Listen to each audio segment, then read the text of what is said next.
Hi, I'm Michelle Lee, and this is the first episode of my new webcast, podcast, videocast, whatever the kids are calling it these days. Musings of a Genre. I am an author in multiple genres, nonfiction and fiction. I run a review blog for Monster Librarian called Reading Bites. I've run it for quite some time.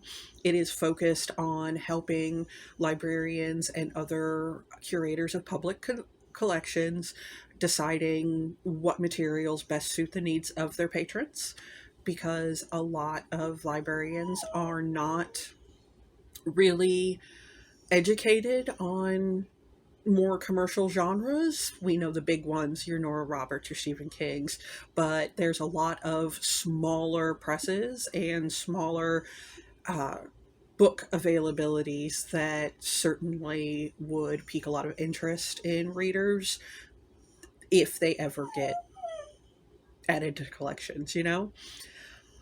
So, in this podcast, I am going to talk about books I love and maybe hate, but books that get me excited because I love how Book Talk and BookTube is such a big thing lately. And I've been wanting to do a podcast for a while and just not sure how to go about do it. But I think I have a good idea now.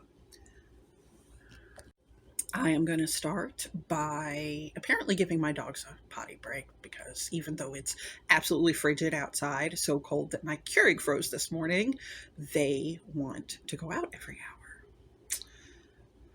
So I'm going to start with reading random books that came up in my Facebook feed this time. Some at a later point, I'll probably just be doing print books from my to be read pile because I have been asked to try to contain it a little bit better because it's literally falling over in my upstairs hallway. So it's definitely time to start deciding what I'm going to read and not. These books all came from my Facebook feed where I get various ads from lovely authors who are clearly paying for it. And so if you're paying for it, maybe you should know how effective it is on your potential audience. I am going to start with The Demon Court by Emma Hamm. Pictures always get good pictures with the ads always work well for me too. Samples, definitely I will read your sample the very first page if you put up in your ad, and then I will definitely decide more from there. With all of these, I got the sample and read the sample and then decided whether I was going to buy the whole book or not. So I'm going to read you the beginning. There ought to be tears when plotting a man's demise, or at least hushed whispers, quiet chambers, and secretive movements. Not the strange mixture of laughter and smiles that surrounded Celine. But maybe this was different. They weren't plotting just to kill him after all. They were going to make his life miserable as well. This book pretty quickly becomes a witches versus the demon overlord of lust that runs the little. It's a world that's set up in individual islands, and the ruler of this island is lust. So I liked it. I like the little intro. That's very appealing. Yes, you're right. You certainly should feel bad about plotting anyone's demise, even if it's the demon of lust. In the sample, it became obvious that the main character was not the most powerful. She was not the prettiest. In fact, the he outright the when you're on lust point of view, he outright says that she isn't the prettiest, so he doesn't know why he's so enamored with her. The book says she wasn't a particular beauty. Her dark hair had lovely waves in it, like obsidian glass, but he'd seen that color many times. He liked blondes anyway, so he could see an image of himself in them. Her skin was pale. Clearly she didn't work in the fields much. He preferred freckles. She wore a cloak, so he couldn't see much of her body, only that moon-shaped face and wide, wide eyes. So I like that. I like that she's not the most beautiful woman in the world. I like that she's not describing herself by looking into a mirror. So I bought it. I bought it and I read it, and I will be reviewing it at a later episode. The second book is Monsters Temptation by C.R. Jane and Mila Young. It also came up a couple of weeks ago. I adore the cover. It's very compelling and well done. And I do like monster smut, among other things. So let's start with the beginning. A girl should really get some kind of warning when her life's about to go to hell, but I hadn't. There wasn't a single warning that by the end of that day, everything was going to be over. That's an interesting start, but from there, it just goes right into she's waking up and getting ready. So there's a lot of the kind of boring describing herself while looking in the mirror. And it doesn't really start at a really poignant, if you took away the little paragraph preamble there, it doesn't really start at an exciting part with action or something compelling. The sample, pretty much everybody is bullying and hating on the main character. Their sexual assault by her boyfriend in the first couple of pages. Everyone seems to be cruel for no reason. None at all. And it just led to so much, like, everybody, her butler is rude to her. Her friends at school are rude to her. Her boyfriend's rude to her and possessive. Even the school nurse is like, I can't really help you even though you're sick because I'm scared of your father. And then we get into her father and her mother seem to be cruel just to be cruel. There is no depth to their evilness. And then there at the end of the chapter, there's some really questionable, like GLBT or bad stuff going on. And there, at the end of the chapter, she just ends up being drugged and put into an asylum and then being continuously drugged. Now, I am also currently reading The Witching Hour, which is by Anne Rice, and it is that's a huge part of the beginning of the plot. And she takes great pains to explain how the family is able to very quietly and very much under the table keep a main character sedated for decades and dismiss her as crazy.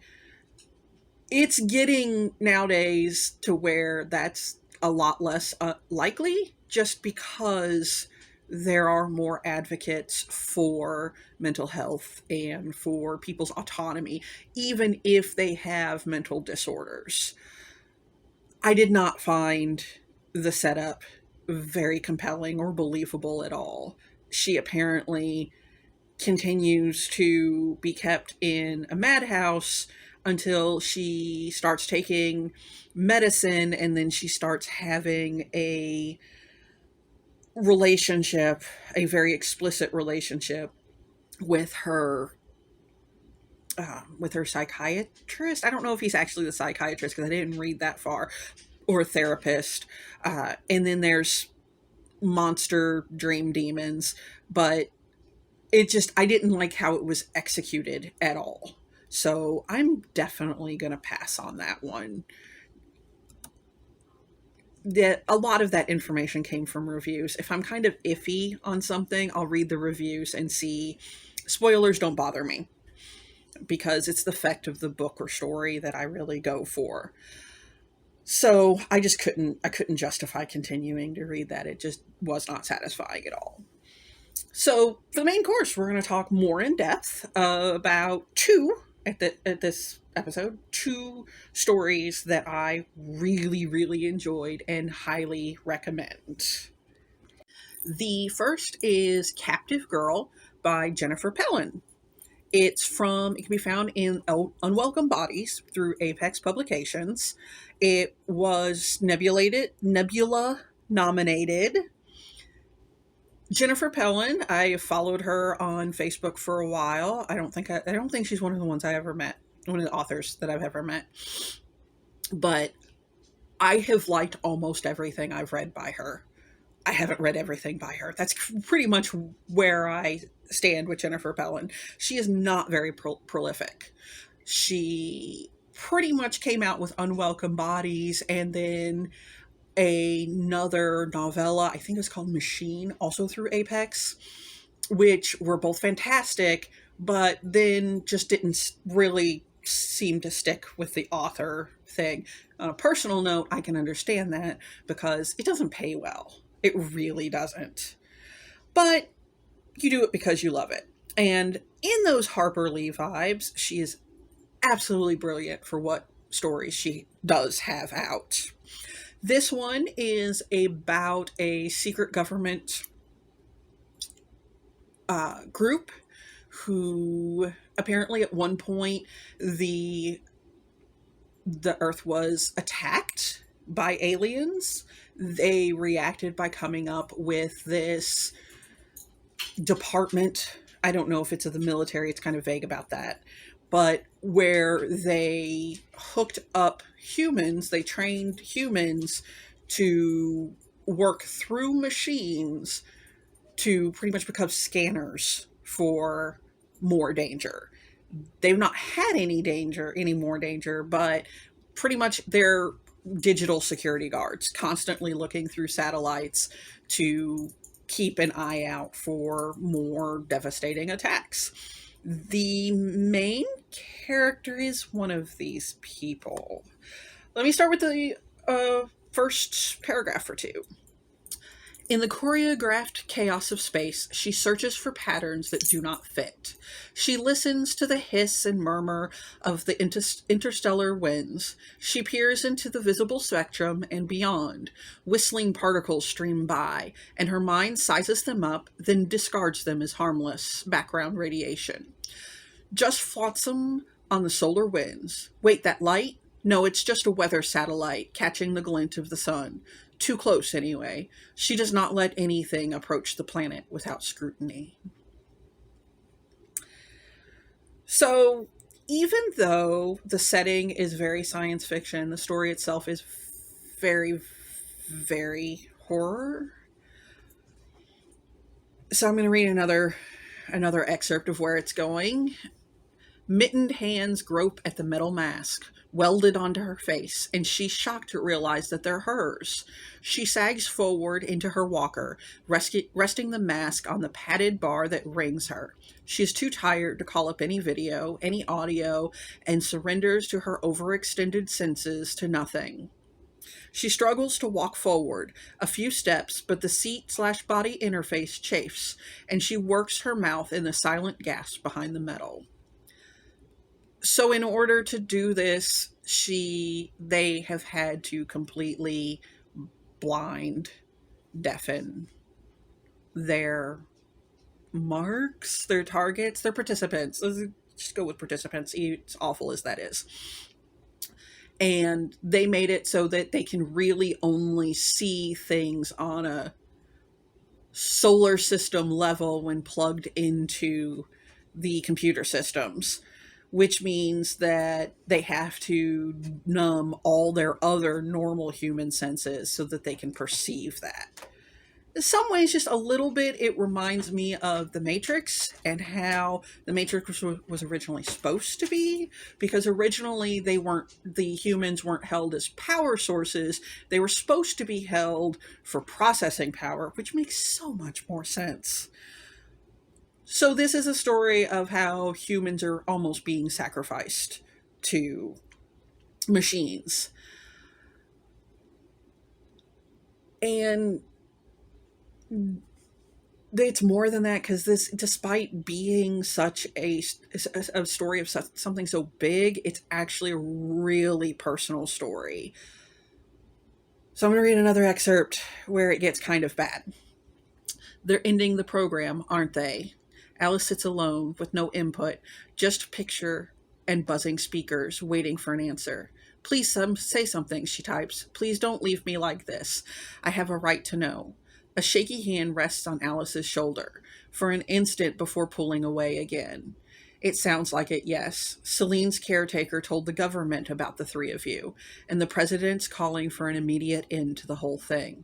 What do you mean someone told the government? We work for the government. Didn't they know? They didn't know the details. We didn't tell them. They never would have let us do it if they'd known that we were blinding, deafening, and crippling little orphan girls. You couldn't do it any other way. We were the only ones the right age to accept the implants. I know. I helped design them. We should have found a way to make it work with adult brains. Doing this to little girls was... So that's not actually the worst part of how the story gets super dark.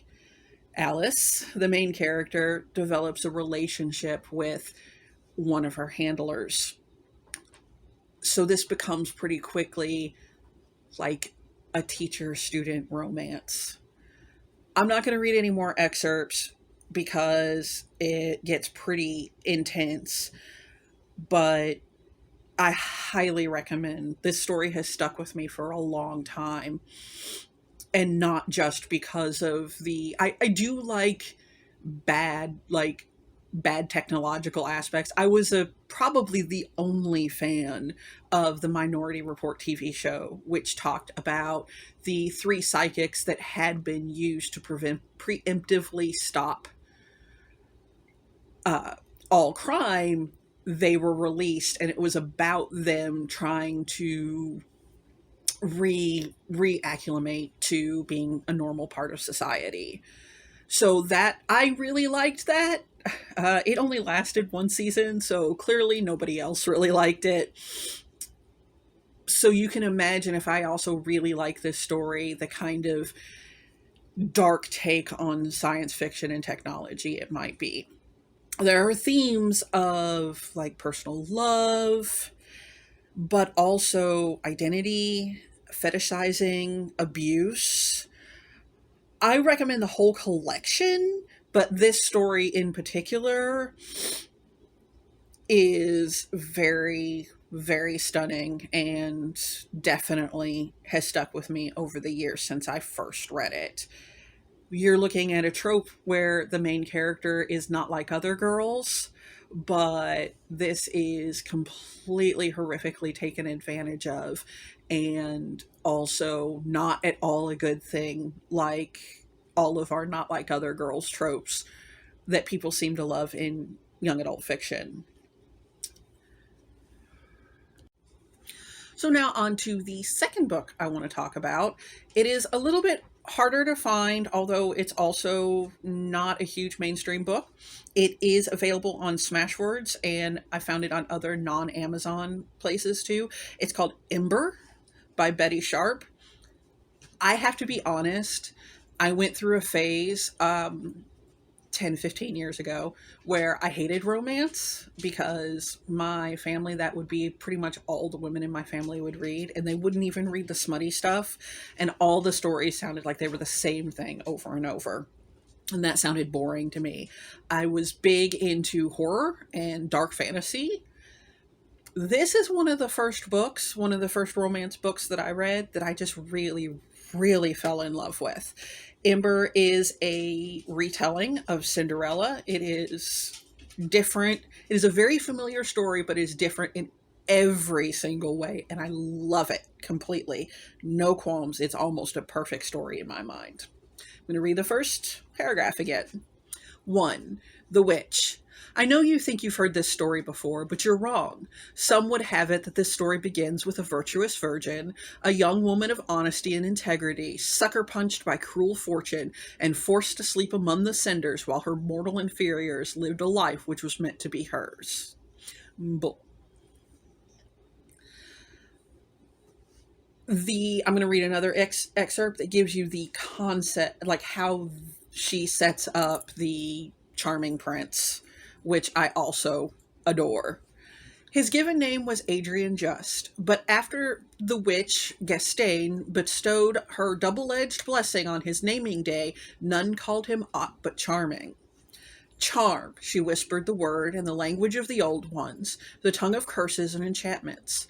The blessing fell from her lips with a spatter of blood, for the tongue of the old ones is sharp as broken glass against the tender flesh of mortal mouths. May he be charming. May every eye find perfection in his face and form. May every man respect him, and every woman desire him. May all who meet him love him and long to please him. The old king smiled. Who wouldn't wish such a gift for their child? Only the royal wise woman, Resinde, grasped the importance of Gain's blessing. She grew pale with shock and fright. Sister, she whispered, what have you done? Blessing, she replied, her voice untroubled as she wiped her bloody lips on her glove. Just a short couple of paragraphs later, if Racine's gift of wisdom tempered the prince's pride, we never saw it. No man or woman who met him could deny him.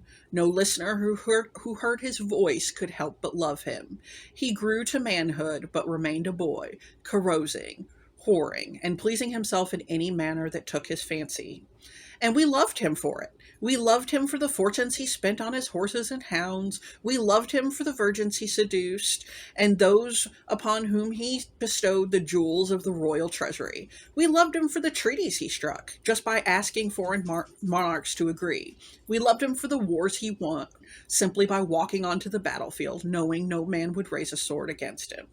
The prince's charm was our charm. Despite his self-indulgence, our little kingdom grew to greatness through Charming's wicked gift. Peace lay over the land like a warm blanket in winter. Wealth flowed to us like a river flowing to the sea. Fishermen and draymen became merchants. Merchants became princes. So I like the idea that charming is a curse. And of course, that sets up the idea that clearly the main character is going to be the only one that can resist his charms.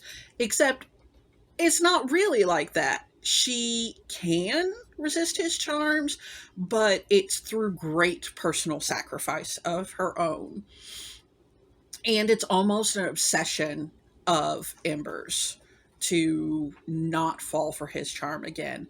She becomes almost OCD to avoid where he might ride his horses, to avoid ever seeing him, because she isn't sure that even her magic could continue to resist it. I really like Twisted Fairy Tales. I really like this Twisted Fairy Tale. This was again one of the first ones that I read. This was the first one I read that was a smutty romance take, because before that I read some of White as Snow, different, like it was a collection of anthologies that had multiple authors, and there was more than one book that was put out. And I also particularly enjoyed Tanith Lee's Twisted Fairy Tales. But this was the first one that wasn't just twisted, it was also very firmly in the romance category. And again, I did not even really admit to liking romances until this. Cinderella is really, this is really the best version of Cinderella. I like this better than the original Grimm fairy tale. The main character is also not like other girls, but like I said, it's at a really high personal cost. She actually, the magic, by the laws of magic, she assumes that if she is not whole, she cannot be charmed by the prince's curse. So she ends up cutting off one of her fingers and throwing it into the fire so that she will never be whole, and therefore he can never be exposed to all of her, so that she can escape his charisma, his machismo. The text itself is like it's very poetic. It's very brilliant. Some of the turns of phrases, and even I especially like in this the stepmother and the stepsisters are not who you would expect, and it is actually way more wholesome, and I love that. I absolutely love that. I highly recommend both of these books. That's Ember by Bettie Sharpe, which again is available on Smashwords and other non-Amazon locations, and then Captive Girl, which is part of the Unwelcome Bodies collection from Jennifer Pelland through Apex Publications. And I guess that is pretty much it. What are you reading right now, and how do you feel about it? You can leave me some comments.